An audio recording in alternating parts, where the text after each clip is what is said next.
आज की रात ही देखेंगे कश्मीर की सच्ची कहानी और वो सच कि जिसका वादा है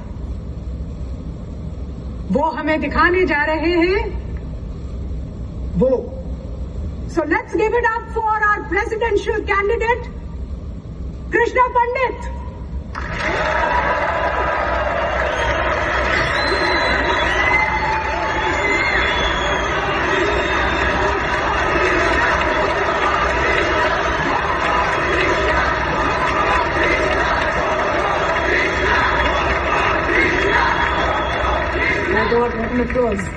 कृष्णा, अब पूरी दुनिया को इंतजार है कि क्या है कश्मीर का सच। And now the stage is all yours. बताओ हमें कि तुमने कश्मीर में क्या देखा। आजादी, आजादी, आजादी।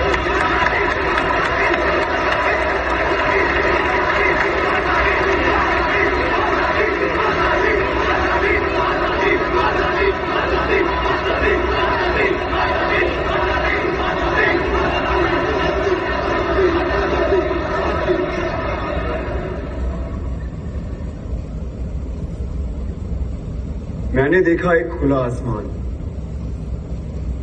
उस आसमान के नीचे हिमालय के खूबसूरत पर्वतों से घिरी एक जन्नत है और उस जन्नत में एक ऋषि आते हैं और वहां के एक पर्वत पर बैठकर सालों तपस्या करते हैं। तपस्या यानी रिसर्च। वो रिसर्च करते हैं ताकि उस जन्नत से ज्ञान की गंगा बह सके। उन ऋषि का नाम था ऋषि कश्यप और उन्हीं के नाम पर इस जन्नत का नाम रखा गया Kashmir. Good opening, very inclusive. फिर मैंने देखा शंकराचार्य केरला से पैदल चलते हुए कश्मीर पहुंचे। केरला से कश्मीर जी, उनके पास कोई पुष्पक विमान नहीं था, सो ही लिटरली वॉक्ड। और उन्होंने हिमालय की गोद में बैठकर सालों रिसर्च किया, क्योंकि फिलॉसफी पे वो जो रिसर्च कर रहे थे वो सिर्फ जन्नत में संभव थे, यानी कश्मीर में। जैसे हमारे यहां से best researchers, scientist, students higher education के लिए फॉरेन जाते हैं, उसी तरीके से भारत के कोने कोने से best of the minds Kashmir पहुंचे और अपने अपने स्पेशलाइजेशंस के पंडित बन गए। पंडित लाइक का पीएचडी। मैंने देखा अभिनव गुप्त और उत्पल देव फिलॉसफी पर रिसर्च कर रहे हैं, लोगाक्षी एस्ट्रोनॉमी पर। He was the first astronomer in the world. Charak और वाघभट्ट आयुर्वेद पर, Sushruta medical science, Panini grammar, Vateshwar trigonometry, Suyya hydraulic engineering, Jain Bhatt law, Kalidas और Rudrata Sanskrit literature, Bhama aesthetics, Sharangdev musicology, Vasugupta और Somananda Advaita, Kalhana history, Vishnu Sharma moral science, Panchatantra उन्होंने लिखा। मैंने देखा राजा ललितादित्य के शौर्य और पराक्रम को, मैंने सुना ललेश्वरी के वाक को। ये जो फिल्में, टीवी, थिएटर, वेब सीरीज, यानी जो कुछ भी हम नेटफ्लिक्स पे देखते हैं, ड्रामा, इस ड्रामा की साइंस यानी नाट्य शास्त्र, जिसे 5वां वेद भी कहा गया है, उसे भरत मुनि ने कश्मीर में ही लिखा। मैंने देखा धीरे धीरे इन हजारों लाखों पंडितों ने कश्मीर को असली जन्नत बना दिया। Kashmir became the seal of quality. इसीलिए ग्रीक्स ने कहा था Kashmir is the cradle of civilization. Kashmir first millennial की सिलिकॉन वैली थी। ये सब mythology, it's all a lie. Bingo. Don't worry, I think this was all a buildup. ये झूठ है और मुझे भी लगता है, क्योंकि हमें तो किसी स्कूल में, कॉलेज में या फिर मेन स्ट्रीम हिस्ट्री की बुक में ये सब नहीं पढ़ाया गया। क्यों मैम? ये झूठ है ना, अभी तो नहीं पढ़ाया होगा।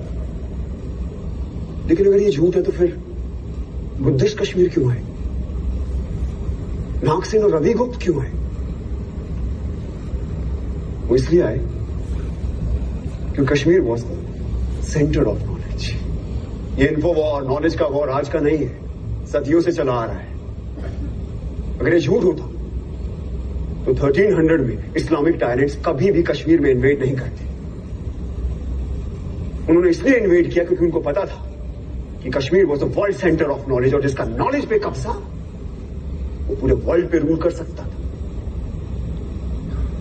लेकिन एक प्रॉब्लम था, अब जमीन पे कब्जा कर सकते हो, लेकिन ऐसे इवॉल्व पंडितों की, आई मीन स्कॉलर्स के फ्री माइंड पे कैसे कब्जा करोगे?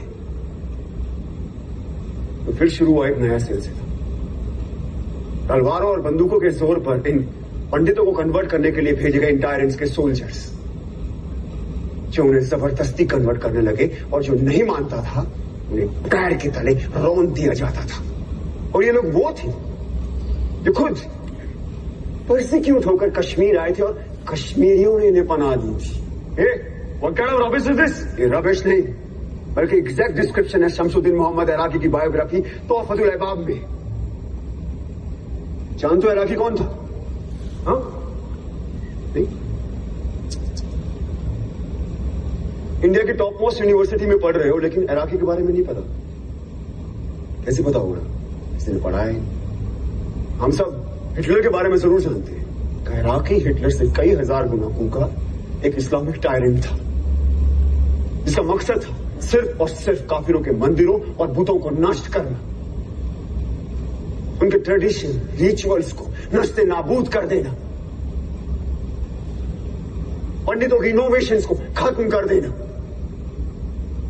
मुझे अभी भी किसी ने बोला, कमान डूड, नाजीज हर रोज 1000 जूस को मारते, तो मैंने तो नहीं सुना कभी कश्मीर में ऐसा कुछ हुआ हो। तो अब सुनो, इराकी और उसके पीएम मूसा रैना के कहने पर हर रोज 1500 से लेकर 2000 काफिरों को पकड़ कर लाया जाता, उनके जनेऊ काटे जाते, उनसे कलमा पढ़वाया जाता, उनका खतना यानी सर्कमस्टेशन कराया जाता, और उनके मुंह में जबरदस्ती बीफ डाला जाता। और ये काम करते थे उनके सैनिक, जिन्हें हम सूफी और दरवेश के नाम से जानते हैं। हिटलर ने कॉन्सेंट्रेशन कैंप्स का इस्तेमाल किया और इराकी ने कहरान और जबरान का, यानी फोर्स एंड कंपल्शन। इसका डिस्क्रिप्शन किसने किया? खुद इराकी के बेटे ने। And if you want the original manuscript, it is available in research and publication department of Jammu and Kashmir state under extraction number 551। Must read.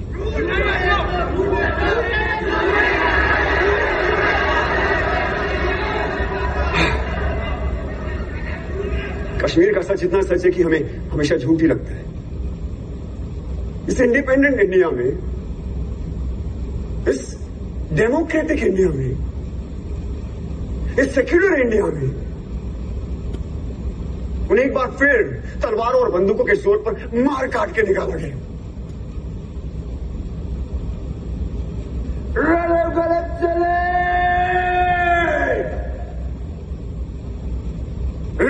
गलत चले।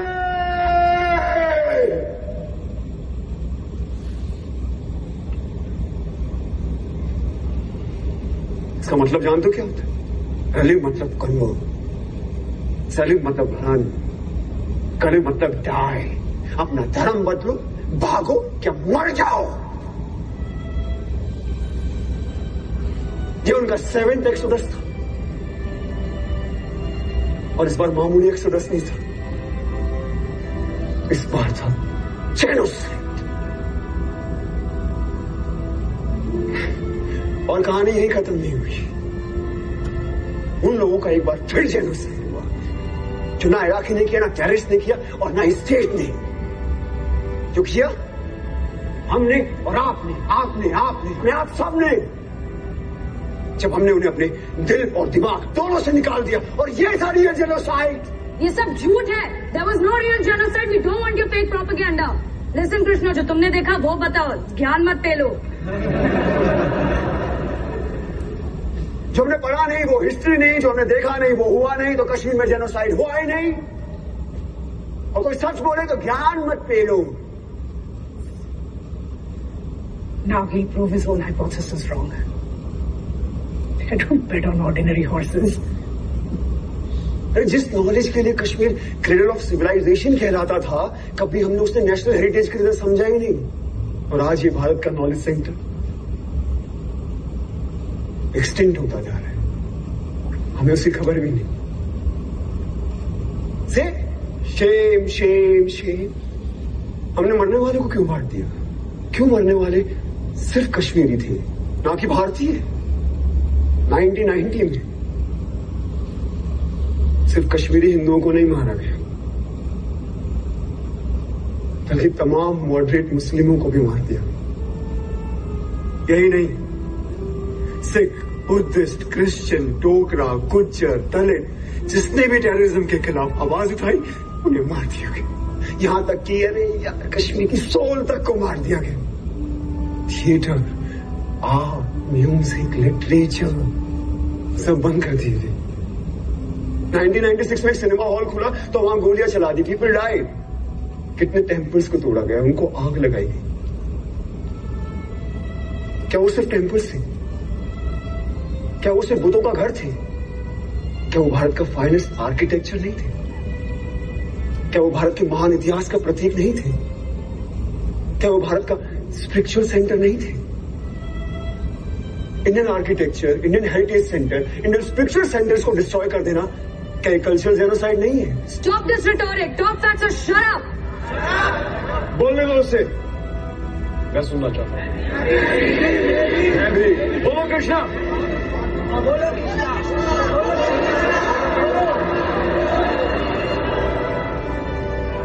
बिट्टा ने ओपनली टीवी इंटरव्यू में एक्सेप्ट किया कि उसने 20 मासूम लोगों को मार डाला।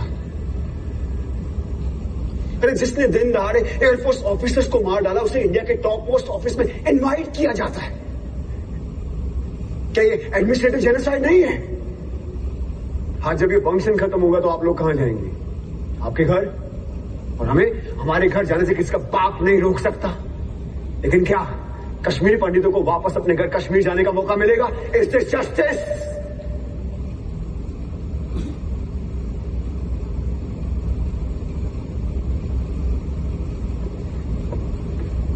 मैं तो एक स्टूडेंट हूं, सो कॉल्ड भारत का यूथ, द फ्यूचर।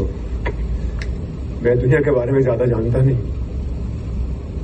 लेकिन इतना जरूर जानता हूं कि जिस राष्ट्र में राइट टू जस्टिस नहीं, वो राष्ट्र कभी विश्वगुरु नहीं बन सकता। राधिका,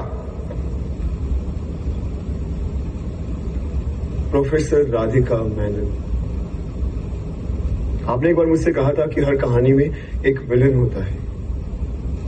बिल्कुल होता है, लेकिन उससे बुरा विलन कोई नहीं जो एक बच्चे से उसकी मां को छीन ले। कहा जाता है कि जिस जमीन से आपकी जड़ें जुड़ी होती है ना, वो जमीन आपकी मां होती है। तो हां, है कश्मीर मेरी मां। मेरी मां का नाम शारदा था, ये उसकी कहानी है। मेरे भाई का नाम शिव था, ये उसकी कहानी है। तो ये कहानी सिर्फ मेरी मां की नहीं है, आप सबकी भी मां की है।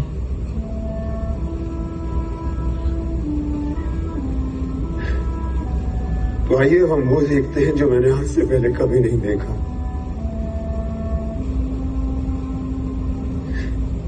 और आप खुद तय करें कि कौन है गुनहगार, किसे मिलनी चाहिए सजा।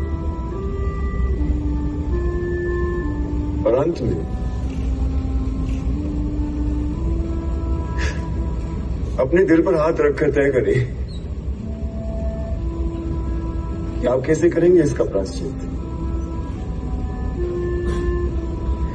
और क्या है आपका ह्यूमैनिज्म।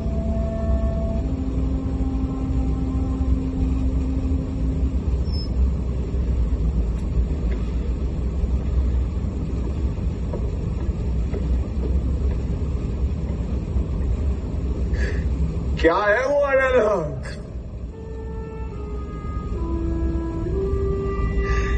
क्या है वो लोहे अजल?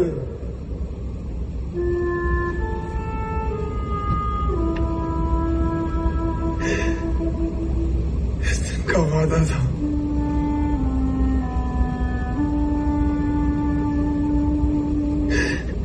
हम सब देखेंगे,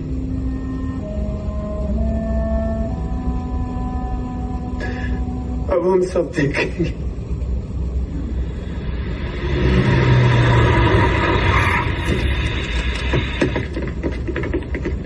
इंडियन आर्मी। जी जनाब। हमें एक खबर मिली है कि पंडितों पर आतंकवादियों का हमला होने वाला है। गांव में जितने भी पंडित हैं उनकी एक लिस्ट दे दो और गार्ड नंबर